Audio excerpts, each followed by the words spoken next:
తీసుకో. Hi grandpa. వచ్చావా అమ్మా? శ్రీరంగం వారి ఇచ్చారా? Yes grandpa. ఏమిటి ఇలాగే వెళ్ళావా? No grandpa. మరి నువ్వు చెప్పినట్టే పట్టు శారీ, బిగ్ బొట్టు, ప్యూర్ భాష, గుడ్ బిహేవియర్, 100% ప్యూర్ ట్రెడిషనల్. వాళ్ళ దీవెనలు తీసుకున్నావా? వాళ్ళ దువ్వెనలు మనకెందుకు తాత? దువ్వెనలు కాదమ్మా, దీవెనలు. దీవెనలు ఏమని దీవించారు? సంథింగ్ శీఘ్రం కళ్యాణం పస్తు పస్తు కళ్యాణం వస్తు something like that. Something. Oh I don't remember. I can't follow it also. Daddy daddy. అమ్మాయి గారు ఇప్పుడే వచ్చారమ్మా. ఎవరు? మమ్మీయా? అవునమ్మా. Hi mummy. Yeah yeah yeah. తీసుకో. చిప్పి అమ్మా. చిప్పి.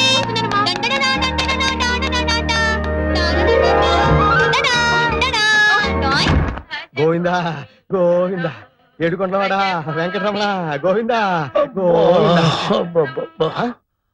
కట్టేట్రా? ఏమన్నా యాక్సిడెంటా? కాదు నాన్న, ఇన్సిడెంట్. ఏం జరిగిందిరా? నా క్లయింట్ నన్ను కొట్టాడు నాన్న. నీ క్లయింట్ నిన్ను కొట్టడం ఏమిట్రా? కేసు ఆర్గ్యుమెంట్కి వచ్చేసరికి నా క్లయింట్ ప్రత్యర్థి ఎవరో కాదు, ఈ ఇంటికి వడ్డీ లేకుండా 5 లక్షల రూపాయలు అప్పించాడు సంగమేశ్వరారు. ఆ మహానుభావుడు. ఆయన్ని చూసేసరికి నాలో కృతజ్ఞతాభావం ఉప్పొంగి నన్ను నేను మర్చిపోయి ఆయనకు అనుకూలంగా వాదించాను. దాంతో ఆయన గెలిచాడు, నా క్లయింట్ ఓడిపోయాడు. అయినా నా క్లయింట్ నవ్వాడు. అమ్మాయి అనుకున్నాను. పక్కకు రమ్మన్నాడు. మిగతా ఫీజు ఇస్తాడేమో అనుకున్నాను. స్తంభం చాటుకు తీసుకెళ్ళాడు. బ్లాక్ మనీ కదా, చాటుకు ఇస్తాడేమో అనుకున్నాను. ఇచ్చాడా?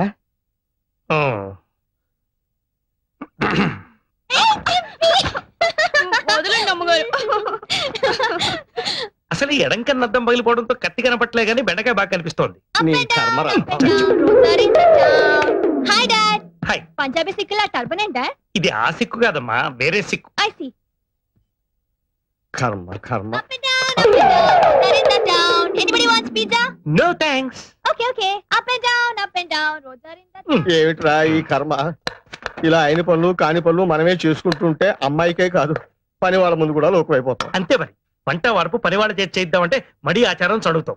అంతేగాని పెళ్ళాన్ని అదుపులో పెట్టుకుని ఇంటి పట్టు ఉండేట్టు చేసుకోలేవు నాన్న. దానికి మాత్రం 100 చేతులు ఉన్నాయా? ఓ పక్కన బిజినెస్, ఇంకో పక్కన ఇల్లు చూసుకోవడం. ఏమిటో ఓ మంగళ షాప్ పెట్టుకోవడం కూడా బిజినెస్.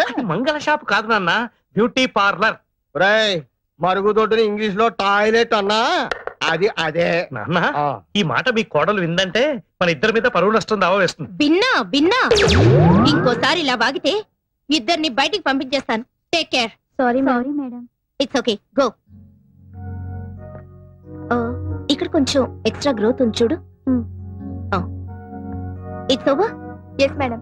మేడం ఇప్పుడు ఎలా ఉన్నాను? వావ్. ఇప్పుడు మీకు 34 ఇయర్స్ ఉంటే ఎవ్వరూ నమ్మరు. జస్ట్ 2022 లా అనిపిస్తున్నారు. ఇంకొక 2 ఏళ్ళు తగ్గించి పుణ్యం కట్టుకోండి. ఇంకా 2 ఏళ్ళు తగ్గిస్తే చిన్నపిల్ల అయిపోయి మళ్ళీ పెళ్లి చేసుకోవాలనిపిస్తుందేమో. తప్పే ఉందండి, ఒక్కళ్ళతోనే ఎన్నాళ్ళని బోర్ కొట్టేదు. నాన్న